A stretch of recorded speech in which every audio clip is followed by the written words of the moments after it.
What is up, everybody? Today's a weekly outlook for June 29th to July 3rd, and this video I'm pretty much going over very quickly, right, what to kind of expect coming into this week, right? And yeah, let's get into the video. So first of all, earnings this week, nothing's important is coming, so don't worry about earnings. And news, right? Let me just pull it up, right? News, right? No news on Monday, so we expect Monday to be a slower day, right? Tuesday, orange folder news. Wednesday, red folder news, right? Fed chairman and ISM. And Thursday, red folder news, non-farm average hourly and unemployment. So what do you kind of expect for these days, right? So Thursday and Wednesday, I expect actually cleaner price action, and then Monday, I don't really expect too much, to be honest, right? Because no news Mondays in chop, expect a QQ SPY opening within our range, right? I don't expect really anything crazy until we're breaking above or below these levels, right?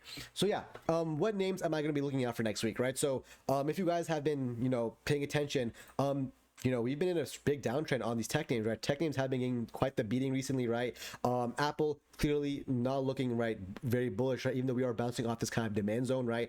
This order block, so Apple can technically be on watch, simply because just showing a nice break and retest, right? Microsoft, right? This name is something I'm watching as well. It's bouncing off, right, this order block, but also this this previous area that we've bounced off of, right? So this previous area of support, right? We're bouncing off, showing strong buyers. So Microsoft as well, we can keep it out for calls. But again, guys, a lot of these setups just depend on QQ and SPY, where we open up, right? Unless we're showing relative strength that we're opening with above our previous high level within the first 5 minutes, right? So a lot, guys, this week, a lot of the higher time frame theses don't really matter because it is just so bearish. It just depends on what happens, because there's a chance we chop, there's a chance we can just aggressively bounce, or there's a chance we drop even more because QQ and SPY will just dictate what happens in news, right? So Nvda, right? Nvda as well, it's gonna be harder to long this name, so I'm gonna avoid long this name until we reclaim above 200. But again, this name is looking pretty easy for shorts, right? This is a very bearish kind of chart, right? So especially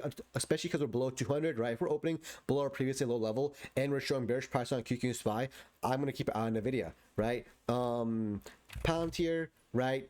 I'm not looking to long his name at all, to be honest, right? Very bearish, higher time frame chart. AMD, right? This name is actually holding up in this market, drop clearing consolidation. So again, for AMD, if you really want to trade this name, I will look for calls simply above, right, this 546. And then if you want to look for shorts this name, simply shorts below 500. Otherwise, I don't really want to take a trade in this chop. What are some other names? Amazon. What the heck? Amazon, right? I mean, guys, this name is just like horrible. I would avoid to trade Amazon at all, right? The price action intraday is just trash. We're clearing a downtrend, but it's a choppy downtrend, right? So I don't want to look to play this name at all, right? This name, I'd only look to kind of long this name until we're reclaiming with strong price action, clearly showing that we're basing making a higher low. Otherwise, we're bearish on this name. I'm not looking to play this name at all, to be honest, unless we're showing some relative strength throughout the day. And then what are other names? Yeah, I mean, guys, like this is just like all these names look so bad, so there's no point in talking about them, right? Again, so for Tesla, right, this is just a choppy chart. It's actually insane how choppy it is, right? But it's volatile. So again, I'd be more inclined to, again, so I'll look for Tesla shorts literally below previous low level, right, which at 370, and then I'll look to long Tesla only if you show relative strength, right? Only if you show relative strength. Otherwise, this name is just too choppy hard time frame. There's no kind of easy kind of play, right? We are bouncing off this area of support here is 370 on Tesla, so if we can reclaim above this 380, then I'll keep it on for Tesla longs into these next kind of demand zones, right? Which, I mean, these next higher time for liquidity, right? Which would be right here, right here, right here, and 400, right? Which I'm actually, so yeah, again, I think that's pretty much the recap. I mean, the outlook, guys, like nothing too crazy is happening on these higher time frame names. It just depends where we open up QQ and SPY, and I'm expecting us to open within our previous day's range just based off futures right now. But again, crazy things can happen, pre-market can happen, so it just depends where we open up, right? And yeah, I mean, I'm gonna be likely playing with the indices, right? Where if we're bullish indices, I want to play with the name that's showing relative strength. But I feel like this week, guys, there will be some names showing relative weakness, because these tech names are so weak on the higher time frame that, like, look at Nvda. This name is so weak, right? I feel like Nvda can still show relative weakness, right? What are some other names, right? Maybe Amazon can also show relative weakness as well. But yeah, two watches I'd keep it out for, right? Even though they're not really A++, just based on the higher time frame, is going to be Microsoft and Apple. But I don't really like playing these names. But again, Microsoft, again, I'm going to keep it out for a little bit better, just because it did show strong buyers off that area of support, right? So this name, maybe that momentum carries over next to this week. And yeah, Otherwise, other names, right, like Intel.